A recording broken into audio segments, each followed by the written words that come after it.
Good afternoon 10th class. तो आज हम अपने सेक्टर्स ऑफ इंडियन इकोनॉमी को आगे बढ़ाते हैं। लास्ट क्लास में हमने पढ़ा कि किस तरह से टर्शरी सेक्टर जो है पिछले कुछ 100 सालों में और बहुत ज़्यादा इम्पॉर्टेंट होता जा रहा है एंड उसके इम्पॉर्टेंट होने के पीछे की वजह क्या है, हमने उसके रीज़न पढ़े। आज हम पढ़ेंगे where are most of the people employed. ज़्यादातर जो लोग हैं वो कहाँ पे एम्प्लॉयड हैं ये हम पढ़ेंगे।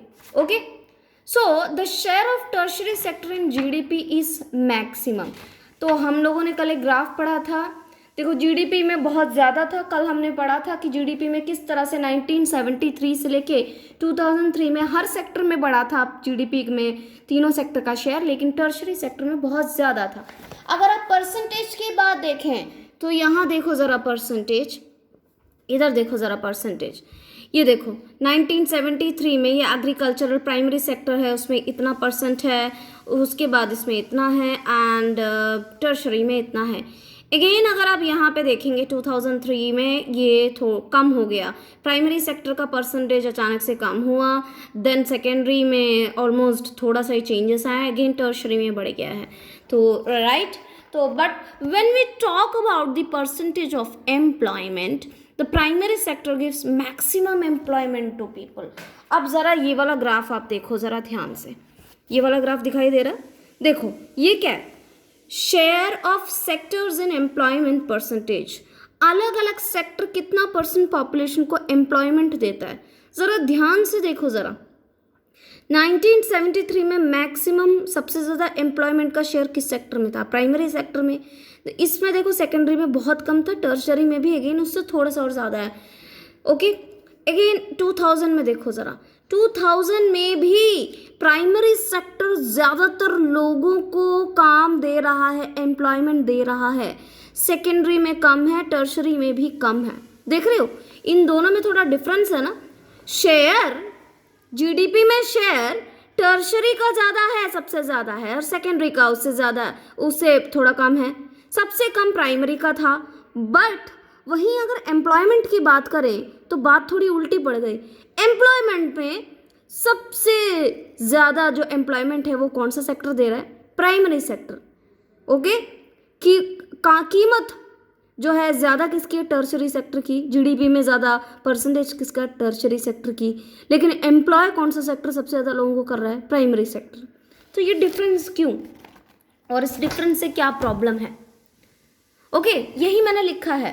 But when we talk about the percentage of employment, the primary sector give maximum employment to people।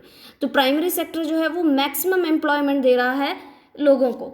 This is because, क्यों है ऐसा, this is because although the production goods went up 8 times during the period 1973 से 2000 के बीच में जो है production ज़्यादा हो रहा है। अगर आप सेकेंडरी सेक्टर की बात करें, गुड्स 8 टाइम्स बढ़ा है, प्रोडक्शन 8 टाइम्स बढ़ा है, लेकिन एम्प्लॉयमेंट की अपॉर्चुनिटीज़ क्या है, सिर्फ 2.5% बढ़ा है इन सेक्टर्स में। यानी कि सेकेंडरी और टर्शरी में एम्प्लॉयमेंट उतना ज़्यादा नहीं बढ़ रहा है जितना उसका प्रोडक्शन बढ़ रहा है। प्रोडक्शन बढ़ेगा ऑफ कोर्स, क्यों, क्योंकि बहुत सारे मशीन्स और टेक्नोलॉजीज आ गई तो लोगों की ज़रूरत कम है उस सेक्टर में। Similarly production in service sector यानी टर्शरी सेक्टर, तृतीय क्षेत्र की बात कर रही हूँ मैं, रोज बाय 11 टाइम्स, उसमें भी प्रोडक्शन 11 टाइम्स बढ़ा है 1973 से लेके 2000 के बीच में। But employment rose less than 3 times, employment सिर्फ 3 टाइम्स ही बढ़ा है। अगेन इस सेक्टर में भी एम्प्लॉयमेंट बहुत ज़्यादा नहीं हुआ। प्राइमरी सेक्टर में सबसे ज़्यादा लोग हैं काम कर रहे हैं।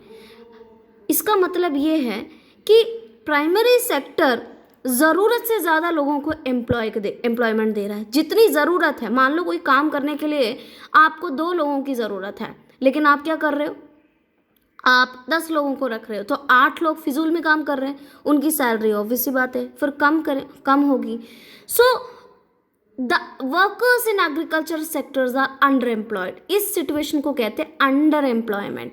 अंडर एम्प्लॉयमेंट का मतलब आप किसी चीज़ में ज़रूरत से ज़्यादा, जितनी ज़रूरत है लोगों के उससे ज़्यादा लोगों को आप हायर कर रहे हो और उसका नतीजा क्या हो रहा है कि लोगों को जो इनकम होनी चाहिए उतनी नहीं हो रही, बहुत कम कम इनकम हो रही है। आपके टेक्स्ट बुक में लक्ष्मी की का एक एग्जाम्पल भी दिया है, किस तरह से उसकी फैमिली के पास कोई ऑप्शन नहीं था, तो एक छोटी सी ज़मीन में सारे फैमिली मेम्बर्स मिलके काम कर रहे हैं, लेकिन फ़र्क कोई नहीं पड़ता, प्रोडक्शन तो उतना ही हो रहा है। ठीक है, means people made to work less than their potential is under employment. Under employment DER होगा। अंडर एम्प्लॉयमेंट क्या है? People made to work less than their potential, जितनी उनकी पोटेंशियल है उससे कम जो है उनसे काम कराया जाता है, उसको हम कहते हैं अंडर एम्प्लॉयमेंट। एंड ये एग्रीकल्चरल सेक्टर में बहुत ज़्यादा है। आपको पता है कई बार किसानों को काम होता है, कभी नहीं होता। वो बहुत ज़्यादा मेहनत करते हैं, ज़रूरत से ज़्यादा मेहनत करते हैं, लेकिन इनकम उनकी बहुत कम होती है। This problem is suffered by contractual workers. ऐसे नहीं, एग्रीकल्चरल सेक्टर में भी अर्बन एरियाज़ में जो कॉन्ट्रैक्चुअल वर्कर्स होते हैं और जो स्ट्रीट वेंडर्स होते हैं, उनका क्या है, वो पूरे दिन काम पे लगे होते हैं, लेकिन उनकी इनकम बहुत ही कम होती है, ना के बराबर। तो इसका क्या फ़ायदा, राइट? कॉन्ट्रैक्चुअल वर्कर्स में कभी काम है तो कभी नहीं है। तो इसी से नेक्स्ट है how to create more employment. तो हम करें क्या जिससे कि ज़्यादा एम्प्लॉयमेंट हो, अतिरिक्त रोजगार का सृजन कैसे हो। तो देखो, जिस तरह से लक्ष्मी का अगर आप पढ़ोगे तो देखोगे कि उसकी जो ज़मीन है वहाँ पे कोई इरिगेशन फैसिलिटीज़ नहीं है, उसके पास पैसे नहीं है अपने एग्रीकल्चर को बढ़ाने का।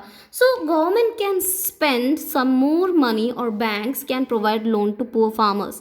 गवर्नमेंट कुछ ऐसे प्रोग्राम्स ला सकती है कि वो ज़्यादा स्पेंड मनी कर सकती है, ताकि जो गरीब किसान हैं उनके खेतों तक पानी जा सके, इरिगेशन फैसिलिटीज़ कराएं।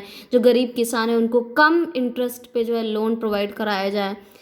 Government can invest some money in transportation and storage of crops. तो वो गांव में बिल्कुल जहाँ पे खेती बाड़ी होती है वहाँ पे ट्रांसपोर्टेशन सिस्टम भी इम्प्रूव कर सकते हैं, वहाँ के रोड्स मेंटेन कर सकती हैं, क्रॉप्स को स्टोर करने की जगह को अच्छा कर सकते हैं। इससे क्या होगा कि किसान भी सुरक्षित रहेगा, फॉर एग्जाम्पल, और बाकी लोगों को भी एम्प्लॉयमेंट मिलेगा। फॉर एग्जाम्पल, अगर ट्रांसपोर्टेशन सिस्टम आप अच्छा करते हो तो बहुत सारे लोग उससे जुड़े हुए को एम्प्लॉयमेंट मिल सकता है। Government can identify, promote and locate industries and services in semi-rural areas। जो ग्रामीण क्षेत्र हैं यानी सेमी रूरल एरियाज़ हैं, वहाँ पे वो आइडेंटिफाई करें, देखें, जानें, और वहाँ पे जो है वहाँ पे उस जगह पे कौन सी इंडस्ट्री, छोटी इंडस्ट्रीज़ को हम डेवलप करा सकते हैं। वहाँ पे देखो, हमारे हर एक एरिया में एक पोटेंशियल होता है कि वो अपने आप को इम्प्रूव कर सकती है। अपना हर एक एरिया में कुछ ना कुछ चीज़ ज़्यादा मिलती होगी, तो वो आइडेंटिफाई करके उस चीज़ की इंडस्ट्रीज़ वहाँ पे जो है सेटअप करने की कोशिश करें, तो भी एम्प्लॉयमेंट बहुत ज़्यादा मिलेगा लोगों को। By setting up schools will create job opportunities and education can also be imparted to children. अब सर्विस सेक्टर में भी बहुत सारे ऐसे एरियाज़ हैं जहाँ पे स्कूल नहीं है। अगर आप देखोगे तो लद्दाख जैसे एरिया में वहाँ पे जो है बिल्कुल भी होते ही नहीं है, मतलब स्कूल्स बहुत कम होते हैं। बच्चे कितने दूर दूर तक चढ़ के, पहाड़ियाँ चढ़ के जो है स्कूल पहुँचते हैं। तो अगर आप ऐसी जगह जहाँ पे कम स्कूल है वहाँ पे और ज़्यादा स्कूल सेटअप करोगे, तो कई सारे लोगों को एम्प्लॉयमेंट भी मिलेगा ना।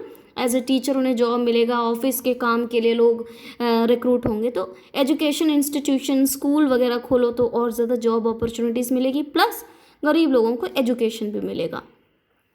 फॉर दिस, और ऐसा नहीं है गवर्नमेंट ने कुछ भी नहीं किया, कुछ स्कीम्स उन्होंने निकाली थी। जैसे 2005 में उन्होंने एक स्कीम लॉन्च किया था जिसका नाम था national rural employment guarantee act 2005।